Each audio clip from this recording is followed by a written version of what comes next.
The envelope smells of dust and something metallic, like copper left in rain. Silver nitrate, perhaps, or the residue of a century spent pressed between archive boxes in a room without windows. The light from the desk lamp creates a small circle of warmth in the otherwise dark preservation room, and within that circle, a researcher's hands, steady, gloved in white cotton, carefully withdraw a photograph from its protective sleeve. If stories like this remind you how easily history hides its secrets, hit that like button and subscribe so more forgotten moments can be brought back to light.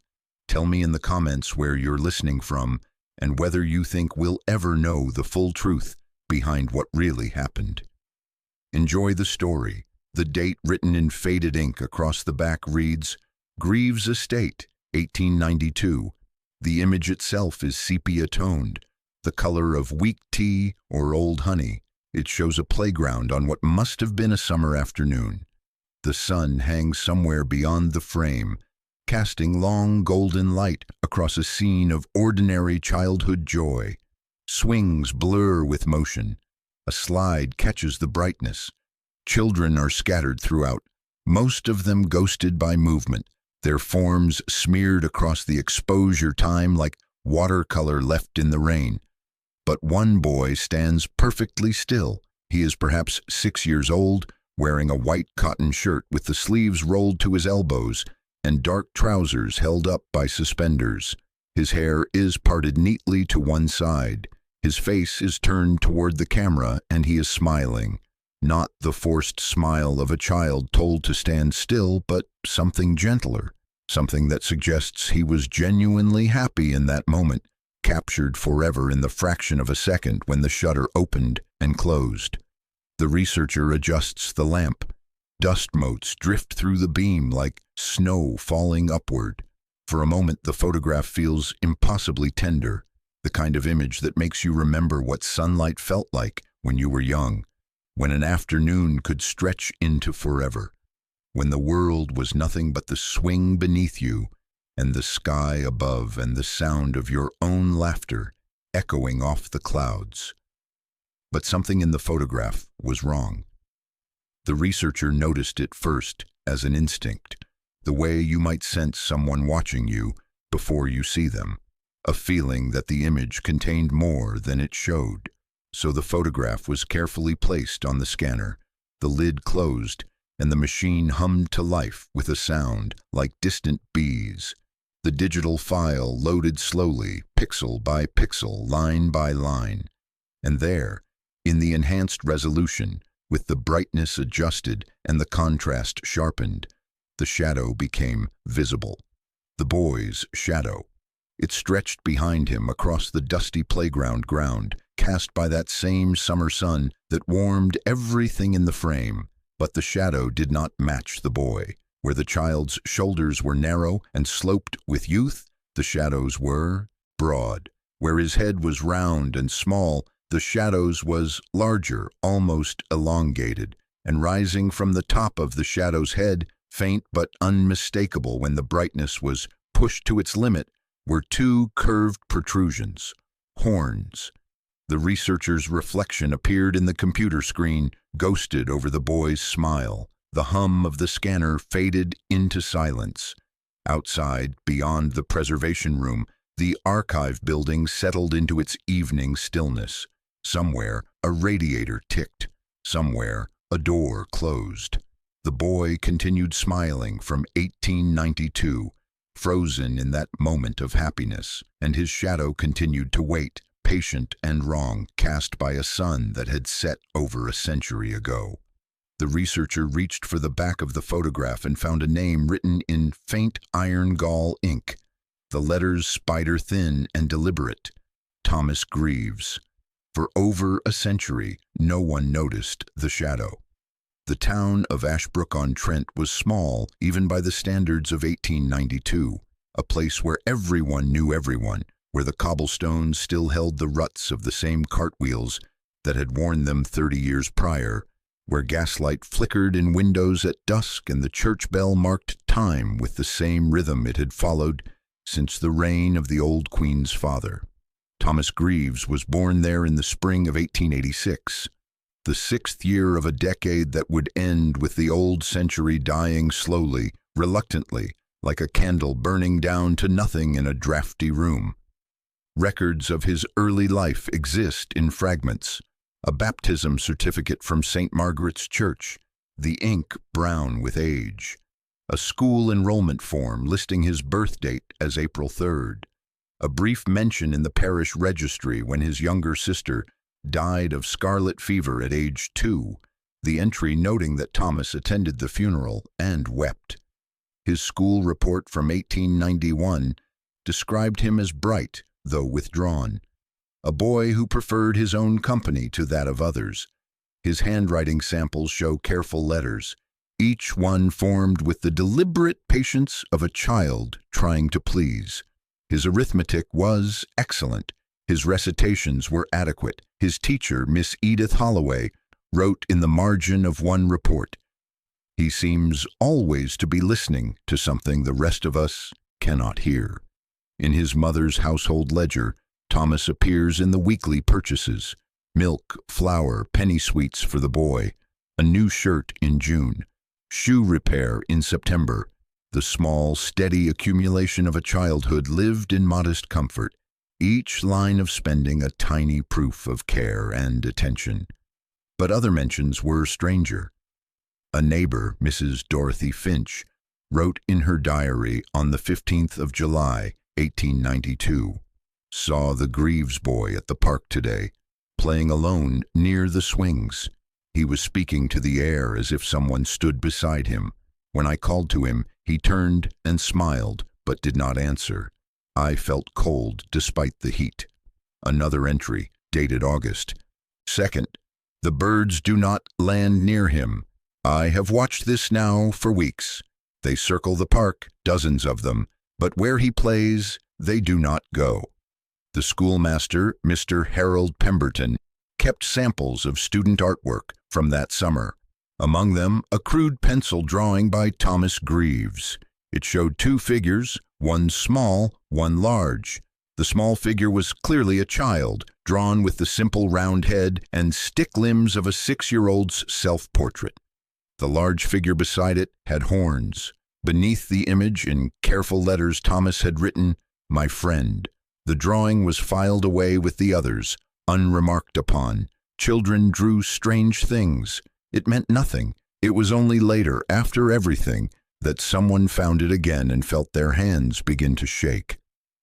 In late August of 1892, a traveling photographer arrived in Ashbrook-on-Trent. His name was Mr. Edgar Whitmore, and he had recently acquired a new glass plate camera that he was eager to test.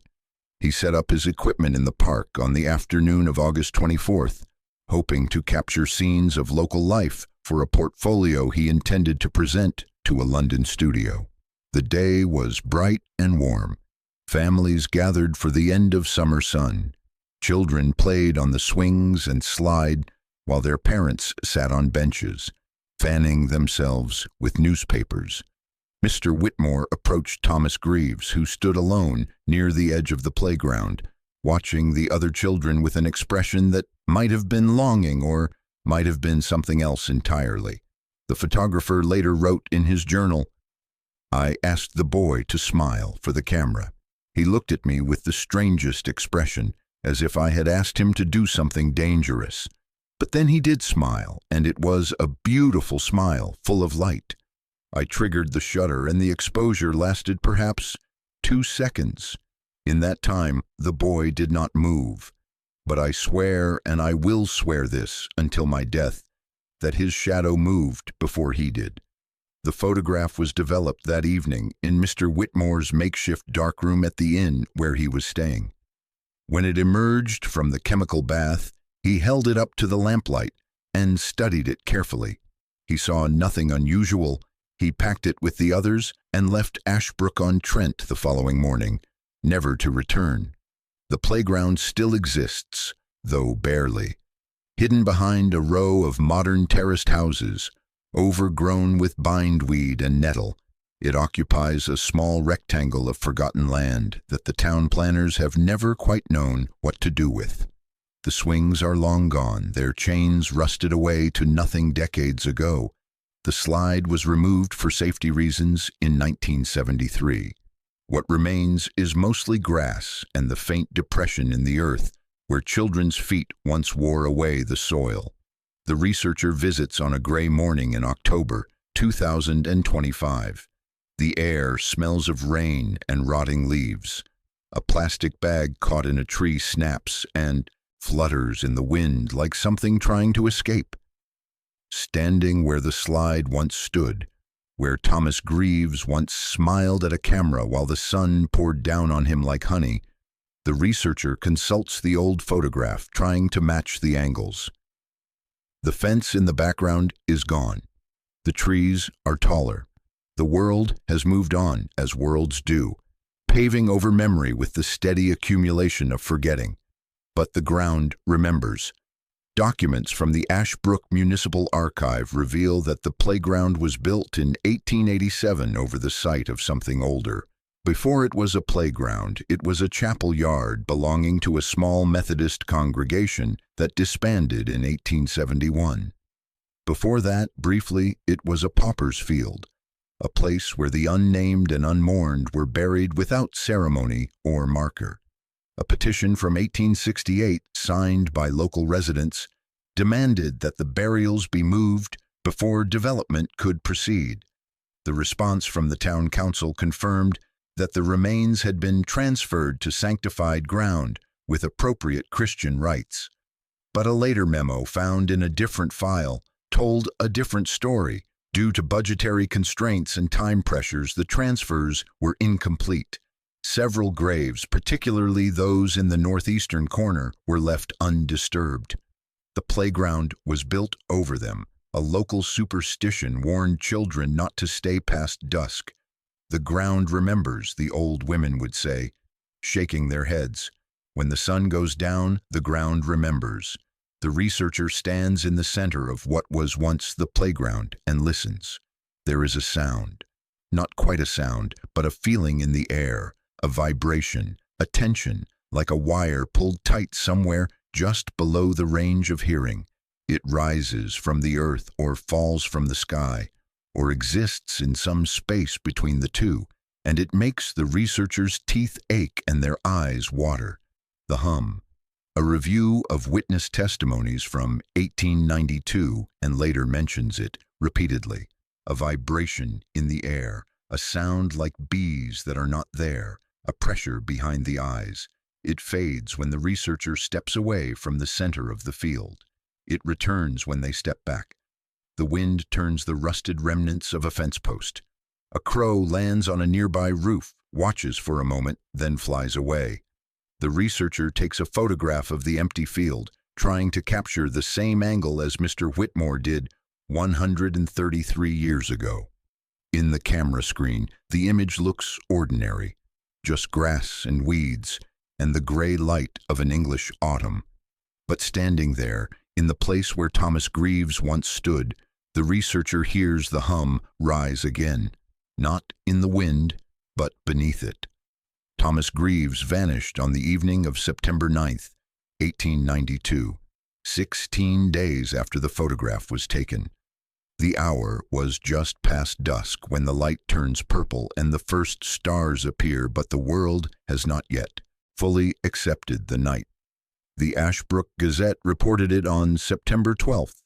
Boy missing after dusk, last seen in Ashbrook Park. Thomas Greaves, age 6, son of Mr. Robert Greaves and Mrs. Margaret Greaves of Elm Street, has been missing since Friday evening. The boy was last observed playing in the park near the swings shortly before 7 o'clock. Mrs. Greaves states that her son had asked permission to play for just a few more minutes before supper, and she had granted it. When he did not return by 7:30, she went to fetch him and found the park empty. A search was organized immediately. Lanterns swung through the darkness like trapped moons, casting wild shadows across the playground and the surrounding streets. Dogs were brought to track the boy's scent, but they refused to go near the swings, pulling back on their leads and whining. Mrs. Margaret Greaves insisted to anyone who would listen that Thomas had been playing with someone. She could hear two voices from the kitchen window, her son's high, bright laugh, and another sound, lower, that she could not quite make out. When pressed, she could not describe what the second voice sounded like, only that it was there and that it made her feel cold. The town pastor, Reverend Jonathan Mills, gave a sermon the following Sunday about temptation and innocence, about the devil's ability to appear in pleasing forms, about the necessity of vigilance. He did not mention Thomas by name, but everyone knew. The constabulary report filed by Constable Edmund Marsh contains a detail that was never published in the newspaper. Upon examination of the park at first light on September 10th, I observed a curious pattern in the dust and soil near the swings. A child's footprints, matching the size and tread of the missing boy's shoes, circled the area repeatedly. The prints began at the gate, continued in a spiral pattern toward the swings, and then stopped abruptly in the center of the playground. No prints led away. I examined the surrounding area carefully, but found no evidence of the boy having left the park by any means. It is as if he simply ceased to walk in the middle of a step. The search continued for 2 weeks. Volunteers combed the woods beyond the town. The river was dragged. Neighboring villages were notified. Posters were printed and distributed with Thomas's description. Small for his age, brown hair, brown eyes, wearing a white shirt and dark trousers. Mrs. Margaret Greaves kept a candle burning in the front window of their home on Elm Street, changing it each morning, refusing to let the light go out. Neighbors brought food that went uneaten. Mr. Robert Greaves stopped going to his work at the mill and instead walked the streets at all hours, calling his son's name into the darkness. By October, the official search was quietly abandoned. The constabulary noted in their final report that all reasonable efforts had been exhausted and that the case would remain open but inactive unless new information came to light. By November, people stopped mentioning the boy's name in public. The candle still burned in the window on Elm Street, but fewer people looked at it as they passed. By December, the playground was closed by order of the town council, ostensibly for safety reasons related to the worn equipment. A small wooden fence was erected around it. A sign was posted, "No trespassing." Mrs. Margaret Greaves wrote a final letter to the constabulary on Christmas Eve, 1892. It was found in the case file, folded and yellowed, the handwriting shaky. I still hear him sometimes, in the garden, in the evening, when the light goes. His laughter, bright as bells. I run to the window, but there is nothing there, only the dark and the sound of his voice, fading like a song someone sang once and then forgot. I know what they say about me, that grief has taken my reason, but I know what I hear. He is somewhere close. He is calling to me. But I cannot find him. She was committed to the county asylum on January 7th, 1893, where she remained until her death in 1901. Mr. Robert Greaves left Ashbrook-on-Trent sometime that spring and never returned. The house on Elm Street stood empty for years. The candle finally extinguished, the windows dark. But the playground remained, even after the fence rotted away, even after the grass grew tall and the swings were dismantled. It remained, and it waited. The constabulary files on Thomas Greaves contain 47 pages of material. Reports, witness statements, correspondence with neighboring jurisdictions, memoranda from the chief constable to the town council. Each document an attempt to make sense of the senseless, to transform mystery into something manageable, something that could be filed and closed and forgotten. The language is precise and cold. Unexplained absence, maternal distress, community concern, each phrase a small erasure, a way of making the unbearable smaller, more distant, more like something that happened to someone else in some other time. Constable Edmund Marsh conducted 12 interviews in the week following the disappearance. His notes are meticulous. He recorded the exact time of each conversation, the weather conditions, the demeanor of each witness. He drew diagrams of the park. He made lists of what was found and, more tellingly, what was not. Most of the interviews were unremarkable. Children who had played at the park but had not seen Thomas that evening. Adults who had passed by but noticed nothing unusual. The butcher who had closed his shop at the usual hour. The baker who had been ill and stayed home. But one interview was different. The groundskeeper for the park, Mr. Samuel Wick, aged 57, was questioned on September 14th, 5 days after the disappearance. Constable Marsh noted in the margin, witness appeared agitated and reluctant to speak.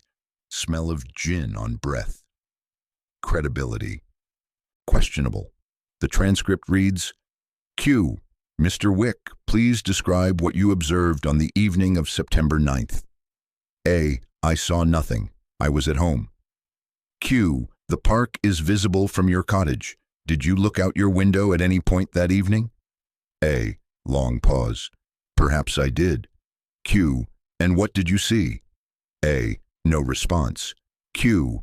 Mr. Wick, a boy is missing. If you know something, you must speak. A. I saw him. Q. The boy, Thomas Greaves.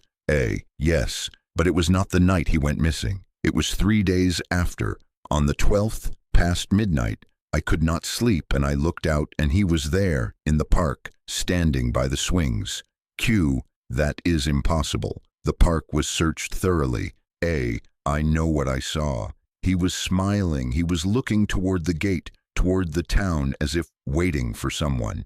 I called to him, but he did not answer. And his shadow.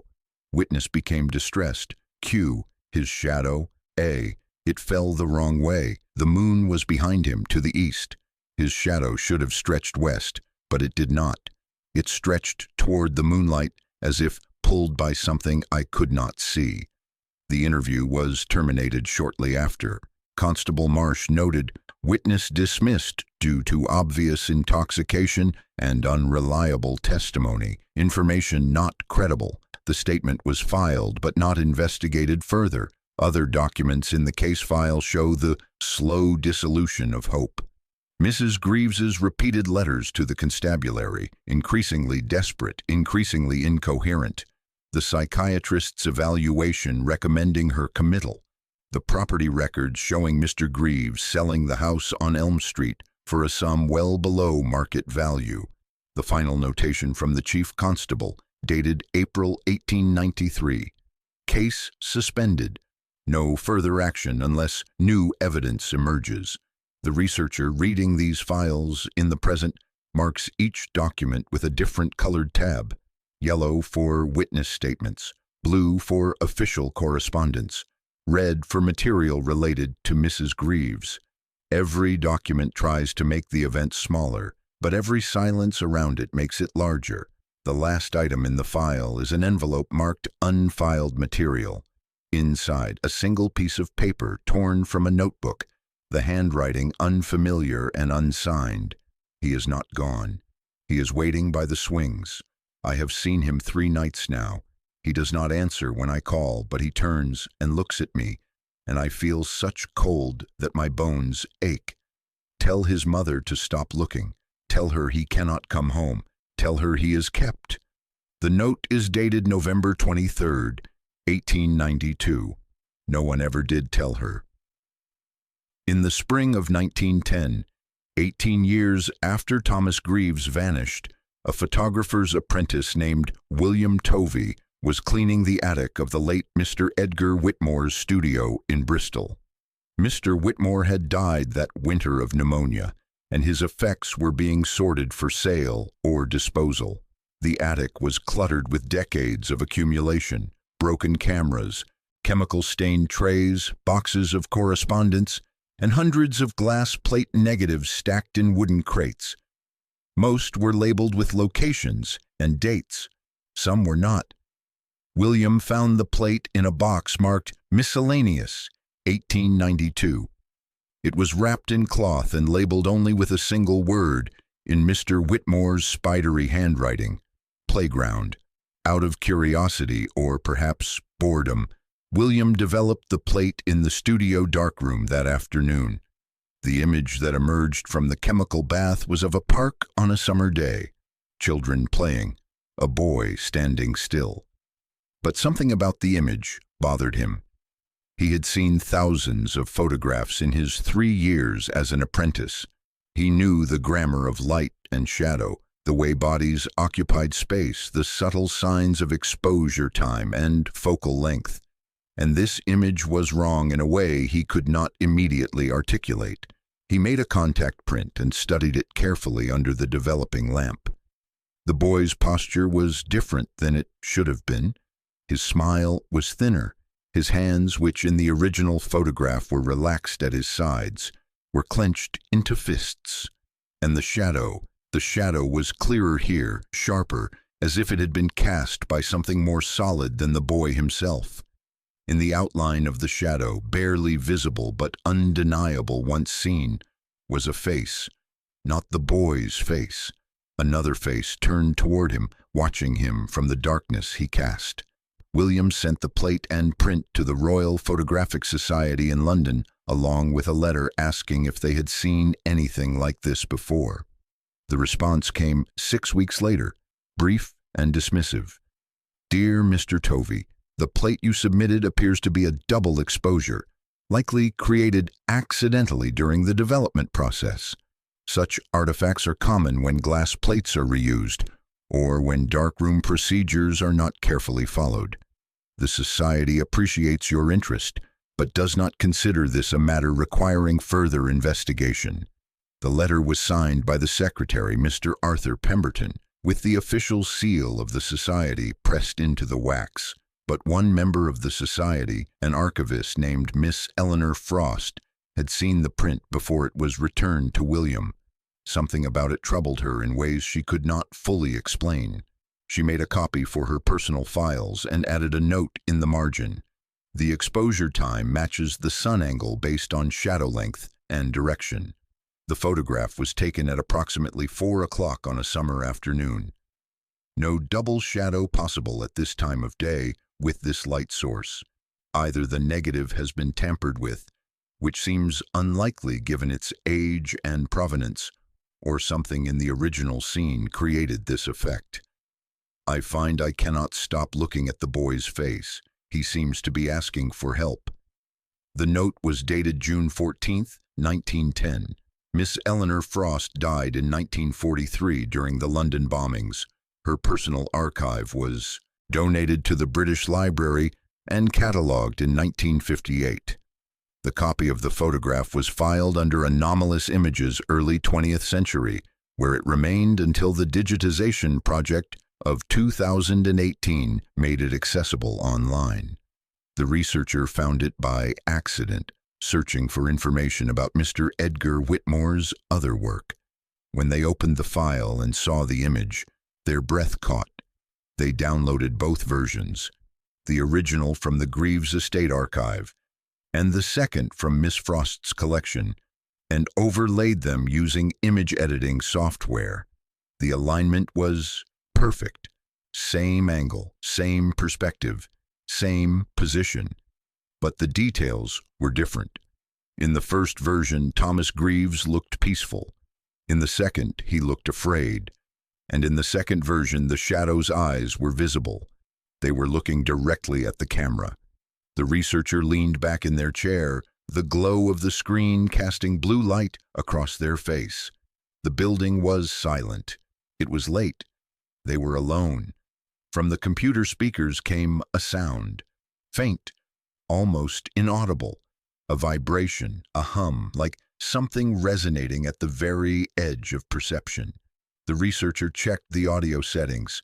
Nothing was playing. The microphone was off. The speakers were functioning normally, but the hum continued, rising and falling like breath, like something waiting, like something that had been waiting for a very long time and had finally been noticed. In March of 1932, 40 years after Thomas Greaves disappeared, children in Ashbrook-on-Trent began reporting sightings of a boy in old-fashioned clothes at dusk in the park where the playground had once stood. The first report came from a girl named Sarah Wickham, age 7, who told her mother she had seen a boy playing near the old swing posts. When asked to describe him, she said he wore clothes like in her grandfather's photographs, a white shirt, dark trousers, suspenders. She said he had smiled at her and asked if she wanted to play. Her mother dismissed it as imagination. Children saw things. Children invented friends. But 3 days later, another child reported the same thing, and then another. A boy in old clothes who appeared only when the sun was setting, who stood in the center of the old playground and smiled, who spoke in a voice that seemed to come from somewhere else, somewhere far away. Sarah Wickham kept a diary, as many girls of that era did. Her entry from March 28th reads, "I saw the boy again today. He was standing where the swings used to be," Mother says. "He waved to me and I waved back. He asked if I wanted to play hide and seek. I said I had to go home for supper. He looked sad. Then he said something strange. He said, 'It is always supper time here, but I never get to eat.' I asked him what he meant, but he just smiled. When I looked at the ground, I saw his shadow, but his shadow did not move when he did. It stayed still, like it was made of stone." The diary was found years later in a box of family papers and donated to the local historical society. By April, the sightings had increased. Parents began forbidding their children to play near the old park after dark. The town council discussed removing the remaining traces of the playground, the fence posts, the concrete foundations, but the cost was deemed too high. A local priest, Father Michael Brennan, took it upon himself to investigate. He visited the site at dusk on April 15th and later wrote in his private journal, "I stood where the children said they had seen the apparition. I felt an overwhelming sense of sorrow, of longing, of something unfinished. The air seemed to vibrate with a frequency I could not hear but could feel in my chest. I said prayers for the repose of souls. I blessed the ground. But when I turned to leave, I saw, just for an instant, a small figure standing behind me, a boy, no more than 6 or 7, wearing old-fashioned clothes. He was smiling. I felt such cold. I ran. God forgive me, I ran. The sightings continued throughout the 1930s. Then they stopped. Then they returned in the 1960s. Brief mentions in local newspapers. Parents concerned about what their children were seeing. Always the same description. A boy in old clothes, a boy who smiled, a boy whose shadow did not match. The researcher found meteorological records from the dates of the sightings and discovered a pattern. Every reported sighting occurred during temperature inversions, rare atmospheric conditions when cold air is trapped beneath warm air, creating unusual acoustic properties and visual distortions. But that explained nothing about why the children always described the same boy, the same clothes, the same smile. Local legend gave him a name eventually, the playground's demon child. Parents used him as a warning. Stay out of the old park. Stay away when the sun goes down. The demon child takes children who disobey. Church records note several blessings of the site over the decades. Holy water sprinkled on the ground. Prayers for restless spirits. Masses said for the dead. But the sightings never fully stopped. The researcher interviewed 3 elderly residents of Ashbrook-on-Trent who remembered the sightings from their own childhoods. Each told the same story. A boy who appeared at dusk, a boy who seemed lonely, a boy who wanted someone to play with but could never quite touch, could never quite reach across the distance between his world and theirs. One of them, Mrs. Dorothy Walsh, now 93, said something that stayed with the researcher long after the interview ended. If there was a demon, it was not in him. It was in what time did to him, how it left him behind, how it trapped him in that one moment of sunlight, that one moment of happiness, and would not let him leave. We are so cruel to our ghosts. We make them repeat their last moments forever. We make them haunt the places they loved, and we call them monsters for not being able to move on. But how can they move on? We will not let them. We keep looking, we keep remembering, we keep them here. The researcher thanked her and left. Outside, the afternoon was fading. The park, such as it was, lay quiet behind the terraced houses.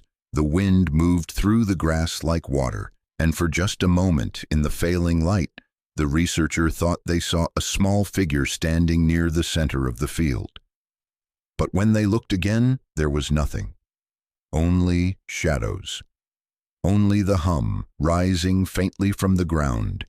It is November now. The photograph has been catalogued, preserved, and prepared for exhibition.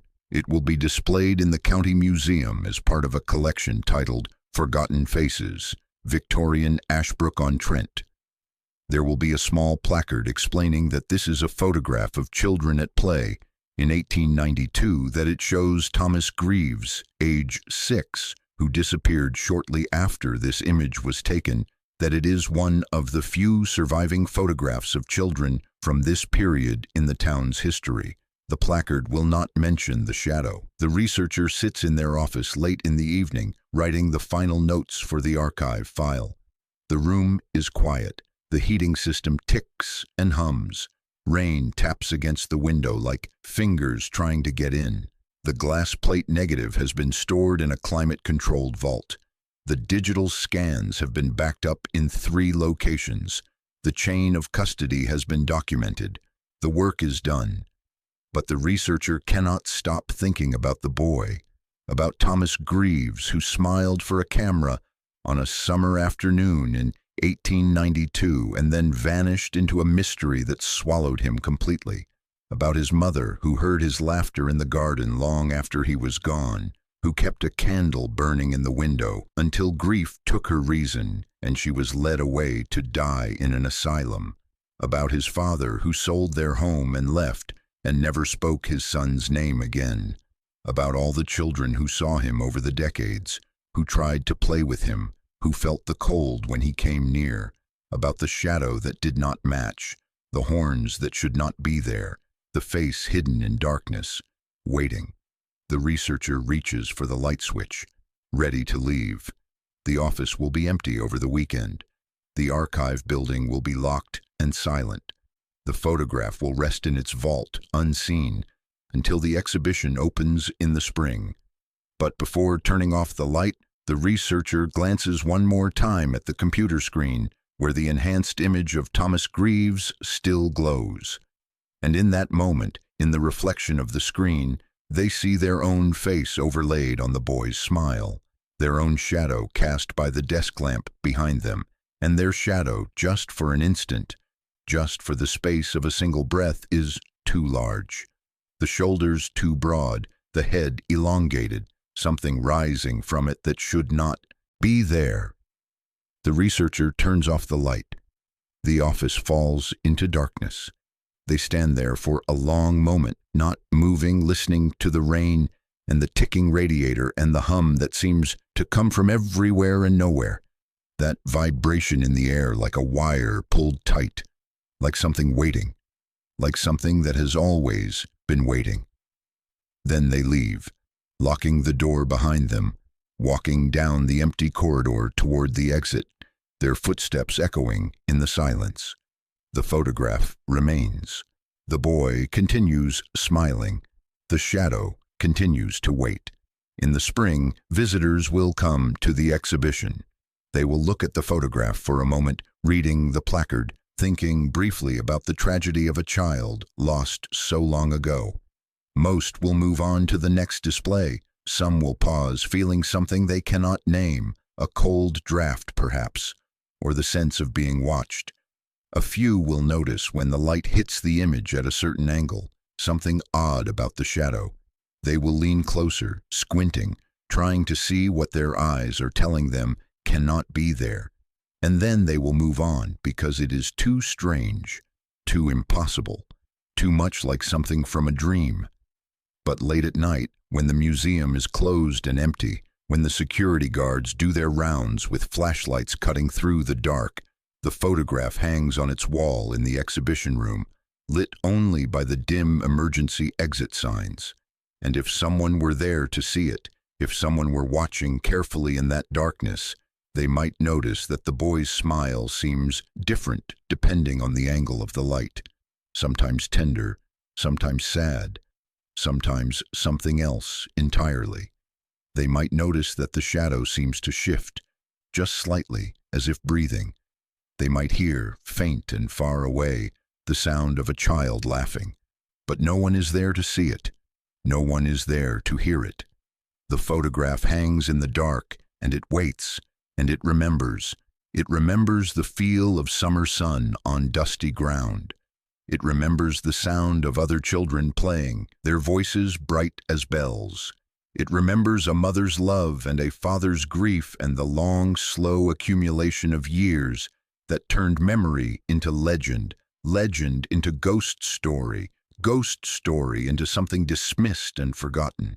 It remembers Thomas Greaves, who smiled for a camera one afternoon in 1892, who vanished 16 days later, who was seen for decades afterward standing in the twilight, asking if anyone wanted to play, his shadow falling the wrong way, stretching toward light instead of away from it. And perhaps memory itself is a kind of haunting. Perhaps every photograph is a ghost, fixing a moment that should have been allowed to fade, holding it in place like a specimen pinned behind glass, forcing it to repeat forever in the eyes of strangers who will never know the warmth of that vanished sun or the sound of those silenced voices. We take photographs to preserve what we love, but in preserving it, we trap it. We make it perform its happiness again and again for anyone who looks. We turn living moments into exhibits, breathing children into artifacts, human sorrow into mystery for others to puzzle over in comfortable rooms, while rain taps at windows and radiators tick in the dark. The researcher knows this now, standing in the parking lot of the archive building, looking back at the dark windows. Inside, the photograph waits in its vault. Inside, Thomas Greaves smiles his eternal smile, frozen at the edge of dusk, at the border between childhood and whatever came after. The researcher thinks about shadows, how they are cast by light but belong to darkness, how they follow us everywhere but can never be touched, how they are proof of our existence and also proof of something other, something that mimics our shape but is not us, something that waits behind us always, patient and silent. They think about all the stories we tell about shadows, how they can be stolen or sold, how they can outlive us, how they reveal what we truly are beneath the skin, how Peter Pan lost his and had to have it sewn back on, but it was never quite right after that, never quite fit the way it should. They think about the shadow in the photograph, the shadow with horns, the shadow that moved before the boy did, and they wonder, what if it was not the boy who was haunted, but the shadow? What if the shadow was something separate, something other, something that had been waiting in that playground built over unmarked graves, waiting for a child lonely enough and innocent enough to stand still in the golden light, while a camera captured the moment they became bound together? What if Thomas Greaves did not vanish because something took him, but because his shadow pulled him down into the ground, where the forgotten dead were buried without ceremony, where the earth remembers what we try to forget, where time pools and eddies like water in a drain? What if he is still there, has always been there, will always be there, standing in the center of that playground at the moment between day and night, smiling and asking if anyone wants to play, not a demon but a child, not a monster but a victim, not evil but lost? The researcher gets into their car. The engine turns over. The headlights sweep across the empty parking lot. They drive home through rain-wet streets, past shops closed for the night, past houses with lit windows where families gather around tables, past the church with its cemetery where headstones lean in the dark like listeners. At home, they pour a glass of water and stand at the kitchen window, looking out at their own reflection ghosted in the glass. Behind them, the kitchen is warm and bright. Before them, the night presses close. Their shadow falls across the floor, cast by the overhead light, ordinary and expected. But they remember that moment in the office when it was not ordinary, when it stretched too large, when something rose from it that should not have been there. They remember the hum, they remember the cold, and they understand now what Mrs. Dorothy Walsh meant when she said, "We are cruel to our ghosts," because the researcher has become part of the story now, by finding the photograph, by enhancing it, by revealing what was hidden for over a century. They have woken something that might have been better left sleeping. They have looked into the past, and the past has looked back. They set down the water glass. Their hand is shaking slightly. Outside, the rain continues. Inside, the house is quiet. Somewhere between the two, in that space where air meets glass, where reflection meets reality, where memory meets the present moment, a child might be smiling in the dusk of a summer evening that ended 133 years ago, but has never truly ended, can never truly end, because we keep it alive by looking, by wondering, by telling stories in the dark. The photograph will be exhibited in the spring. Visitors will pause before it, feeling something they cannot name. Some will dream about it that night, dreams of playgrounds and shadows, of children calling from places that no longer exist, of the hum that rises from the ground when the sun sets and the boundary between worlds grows thin. And Thomas Greaves will continue smiling in his frame, frozen and patient, waiting for someone to understand, waiting for someone to see what everyone else missed, waiting for someone to finally look closely enough at the shadow to realize it is not attached to him at all. It is attached to everyone who looks at the photograph. It stretches across time like a bridge, like a route, like a chain. It connects that moment in 1892 to this moment now, and to every moment in between, and to every moment still to come. It makes witnesses of us all. It makes us complicit in the forgetting and the remembering. It makes us part of the story whether we want to be or not, because this is what photographs do. This is what memory does. This is what shadows do. They bind us to the past. They show us what we were and what we have lost. They remind us that everything we love will one day be reduced to images, to documents, to stories told by strangers who never knew the warmth of our living breath. And perhaps that is the real horror.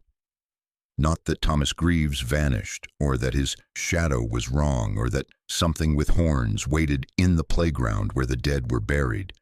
The real horror is that we all become photographs eventually. We all become shadows. We all become mysteries for people in the future to puzzle over, to catalog, to forget. The researcher turns away from the window. The reflection disappears.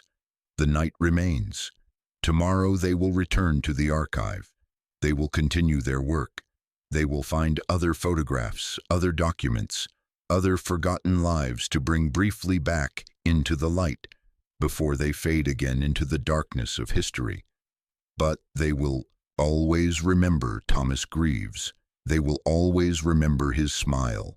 They will always remember the shadow that should not have been there, the horns that rose from nothing, the hum that vibrated in the air like a wire under tension.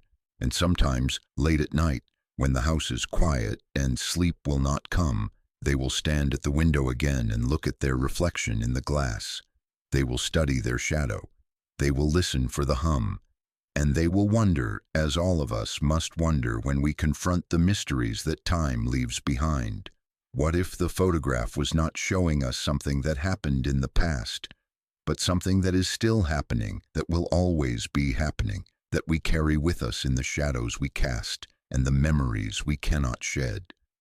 What if Thomas Greaves is not the only one who never came home from the playground?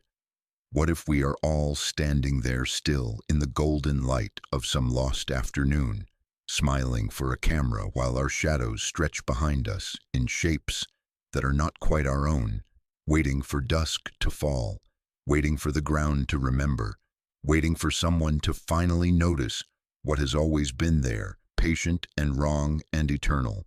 The photograph knows, the shadow knows, and now, perhaps, so do we.